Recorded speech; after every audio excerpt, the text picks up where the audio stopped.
Hi everyone, कैसे हैं आप सब। मैं हूं आपका भाई मुबारक राही।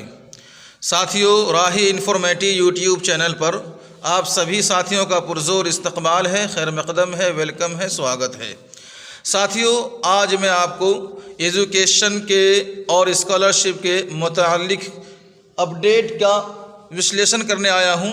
आइए, अभी तक आप लोगों ने हमारे इस चैनल को सब्सक्राइब नहीं किया है तो सब्सक्राइब करें और बेल आइकन को प्रेस करें। आइए जानते हैं क्या है PMSSV स्कॉलरशिप योजना 2022। बिल्कुल सही देखा आपने थंबनेल। और यहाँ पे जो है कि 75,000 क्लास 9 to 10 मिलने वाला है स्कॉलरशिप, और 1,25,000 4 क्लास जो आपको मिलेगा वो मिलेगा 11 और 12 के लिए। आइए चलते हैं आगे, क्या है ये सरकारी योजना और PMSSV स्कॉलरशिप योजना, थोड़ा इसके बारे में डिटेलिंग के साथ जान लेते हैं। इसमें आप पढ़ सकते हैं, इस योजना के अंतर्गत भारत के अन्य पिछड़ा वर्ग OBC, आर्थिक रूप से पिछड़ा वर्ग EBC और गैर अधिसूचित घुमंतु और अर्ध घुमंतु जनजाति DNT वर्ग के स्टूडेंट जो कक्षा 9 या 11 में एक टॉप क्लास भारत भर के चिन्हित स्कूलों में पढ़ रहे हैं, जिनके माता पिता अभिभावक की वार्षिक आय सभी स्रोतों से अधिक 2.5 लाख यानी कि 2.5 लाख तक है, वो इस योजना के अंतर्गत ऑनलाइन फॉर्म भर सकते हैं। इस योजना के अंतर्गत सेलेक्ट होने के बाद सरकार द्वारा क्लास 9 to 10 और इसी तरीके से 75,000 रुपये सालाना की स्कॉलरशिप और क्लास 11 to 12 को 1,25,000 रुपये की सालाना स्कॉलरशिप दी जाती है। ठीक है, तो ये समझ में आइए चलते हैं। आखिर ये डिपार्टमेंट की अगर बात कर लेते हैं तो ये है NTA यानी द नेशनल टेस्टिंग एजेंसी। इनके द्वारा एक टेस्ट भी लिया जाएगा और मैंने क्लास बता दिया है, ये कक्षा जो है कि 9 और 11 वालों के लिए एक NTA एग्ज़ाम भी होगा। ऑफिशियल वेबसाइट की बात कर लेते हैं तो फिर ऑफिशियल वेबसाइट ये आप देख सकते हैं। और ज़्यादा विश्लेषण अगर आपको देखना है तो फिर आप जो है कि नोटिफिकेशन मैं आपको अपने टेलीग्राम चैनल पर दे दूंगा, आप वहां से देख सकते हैं। इसकी जो है कि ऑनलाइन अप्लाई 27 जुलाई से हो चुकी है और ये 26 अगस्त तक चलेगी। आज आपको हम ऑनलाइन अप्लाई करके भी बताएंगे किस तरीके से आप अप्लाई कर सकते हैं और किस तरीके से इसकी आप तैयारी कर सकते हैं। ठीक है, आइए, बड़ी अच्छी बात है। और यहाँ एक चीज़ और याद रखिएगा, जो एग्ज़ाम होगा ये CBT होगा, कंप्यूटर पे एग्ज़ाम होगा, कंप्यूटर बेस्ड टेस्टिंग एग्ज़ाम होगा। ठीक है, और ये एग्ज़ाम पास करने के बाद ही जब आप फार्म को अप्लाई करेंगे फिर आपका एग्ज़ाम होगा। आप अगर एग्ज़ाम पास कर लेते हैं तो 10th करने के लिए आपको 75,000 मिलेगा। और अगर जो है कि आप 10 to 12 कर रहे हैं, 12 में अगर आप जाएंगे तो फिर आपको जो है कि ये आपको मिलेगा 1,25,000। बड़ी अच्छी है, लेकिन आपको ये एग्ज़ाम पास करना पड़ेगा। बिल्कुल ये है मोड ऑफ एग्जामिनेशन, देख सकते हैं, will be conduct in the computer based CBT mode में है। इसी तरीके से इस बारे में और भी जानकारी चाहिए तो इसको फिर से आप एक बार रिपीट पढ़ लीजिएगा, मैं आपको इस नोटिफिकेशन को डाल दिया जाएगा। सब्जेक्ट और मार्क्स की बात कर लेते हैं तो देख लीजिएगा, ये इस तरीके से सब्जेक्ट और मार्क्स है जो है कि मैथमेटिक्स 30 नंबर का, साइंस से 20 नंबर और सोशल साइंस 25 और इसी तरह जनरल अवेयरनेस और GK जो है कि 25 नंबर। कुल टोटल जो है कि 100 नंबर का पेपर होगा। 1 नंबर का जो है कि 4 मार्क्स मिलेगा, यानी 400 जो है कि आपको मार्क्स मिल सकता है। टोटल मार्क जो है कि 400 है। 1 नंबर का 4 मान्य होगा और ये मल्टीपल चॉइस क्वेश्चन होगा, यानी कि MCQ सिस्टम में ऑब्जेक्टिव हिसाब से होगा। अब अगर बात कर लेते हैं मीडियम की, तो ये पेपर मीडियम जो आपका होगा वो हिंदी और इंग्लिश 2 ही मीडियम का ही पेपर हो सकता है। इसकी तैयारी आप लोग कर सकते हैं। और सिलेबस की अगर बात कर लेते हैं, देखिए NCERT के syllabus of class 8 for admission in 9th and NCERT syllabus of 10 for admission in the class 11। तो चलिए आइए हम अप्लाई करके देखते हैं किस तरीके से अप्लाई किया जाता है और किस तरीके से आप सही तौर पर इसके फॉर्म को भर सकते हैं। डिस्क्रिप्शन में लिंक दिया गया है, लिंक पे क्लिक करते ही आप ऑफिशियल वेबसाइट पे आ जाएंगे अपने अपने लैपटॉप कंप्यूटर पे। सबसे ऊपर कैंडिडेट नाम दीजिएगा, नीचे जो है कि आप अपना ईमेल, उसके बाद डेट ऑफ बर्थ, उसके बाद अपना एक पासवर्ड चूज़ करेंगे, उसके बाद फिर आप कंटिन्यू एंड नेक्स्ट करेंगे। इसके बाद ही जो है कि फिर आप आपका एप्लीकेशन नंबर और पासवर्ड इस पे डालेंगे। उसके बाद आपके ईमेल पे जो है कि एक पासवर्ड आएगा, उस पासवर्ड को आप यहाँ से कॉपी करेंगे।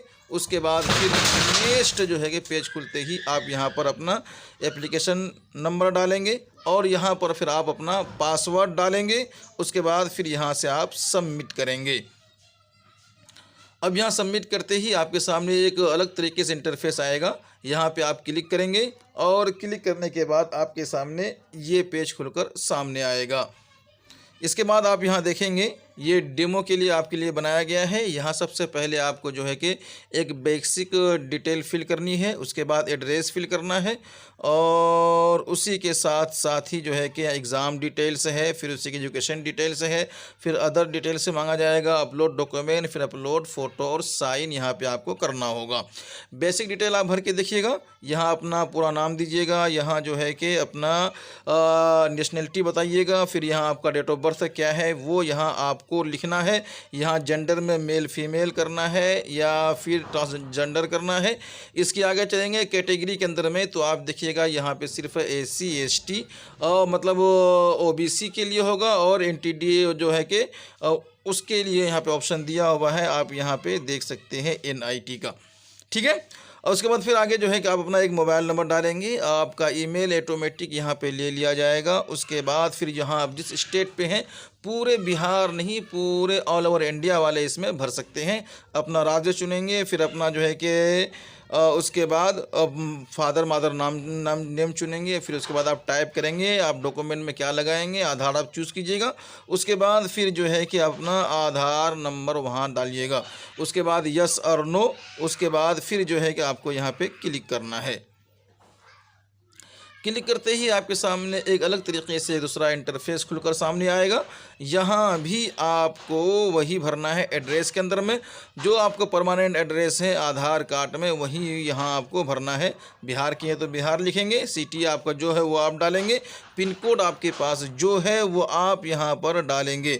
उसके बाद इसी को देखते हैं, अगर दूसरा एड्रेस बराबर है तो ठीक है, नहीं तो इसी एड्रेस को सेम रखने के लिए आप यहाँ पे एक टिक लगाएंगे, वो आपका सेम एड्रेस कॉपी हो जाएगा। इसके बाद फिर आपको यहाँ पे नेक्स्ट करना है।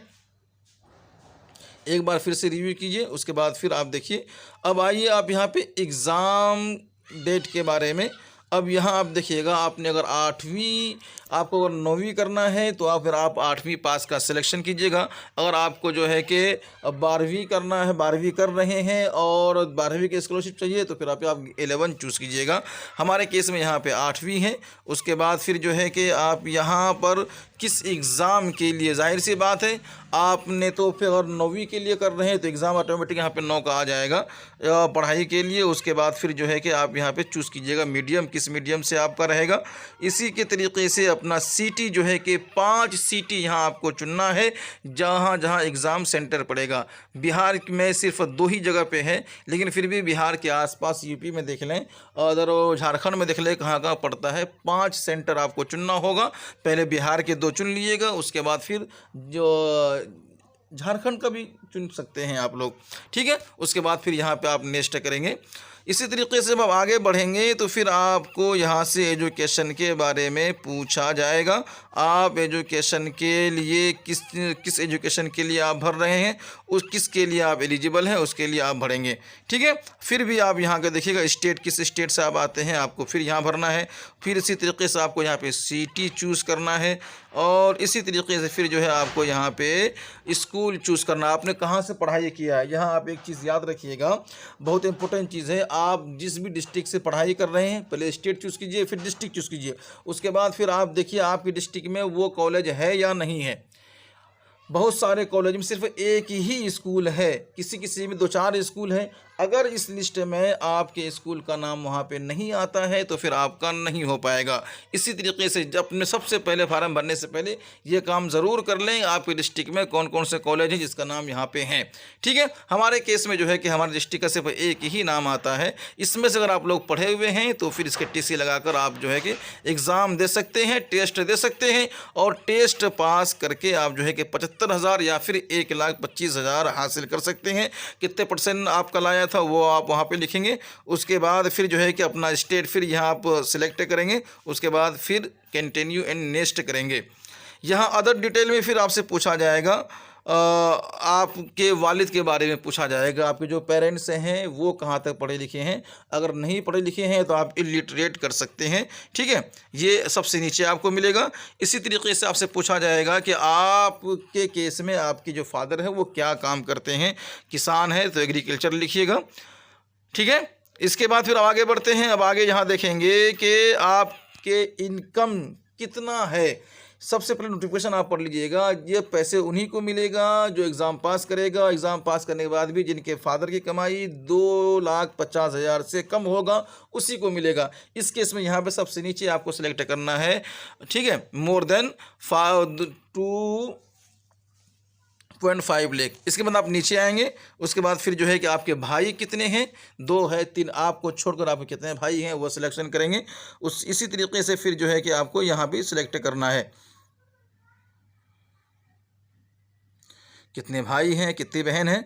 उसके बाद फिर आप यहाँ आएंगे, इसको फिर आप पढ़ेंगे। इसमें लिखा हुआ है अगर आपका भाई कोई पहले से स्कॉलरशिप ले रहा है या आपको कहीं से मिल रहा है तो आप वहाँ पे यस करें, नहीं तो नो करें। नीचे भी वही कह रहा है, अगर आपके रिलेशन में कोई ले रहा तो यस, नहीं तो फिर नो करें। अगर ऐसा है तो फिर आप कर सकते हैं, नहीं तो नहीं।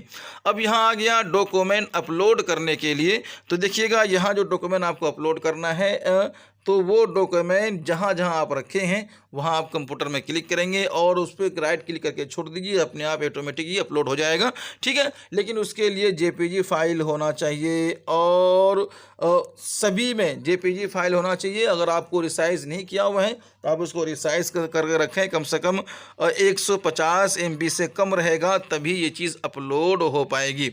अपलोड करने का सेम वही मेथड है, आप जहाँ भी हैं उसमें राइट क्लिक करके रखें तो ऑटोमेटिकली अपलोड हो जाएगा, ठीक है। इस तरह से जाएं, उसके बाद फिर चूज़ करें, फिर रखें, ये अपलोड हो गया।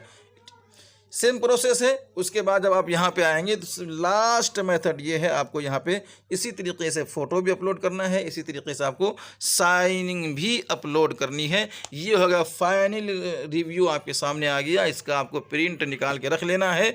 जब एग्ज़ाम कंडक्ट होगा आपके ईमेल पे, आपके फ़ोन पे SMS आएगा और कहाँ आपका सेंटर पड़ा है, आपका एडमिट कार्ड डाउनलोड करने के लिए आपको लिंक दिया जाएगा, उसके बारे में भी बता दिया जाएगा। इस तरीके से आप जो है कि अपना फाइल सबमिट कर सकते हैं। बड़ा आसान तरीका है। और इसी तरीके से अगर एग्ज़ाम में क्या क्या चीज़ पूछा जाएगा तो आप यहाँ पे देख सकते हैं।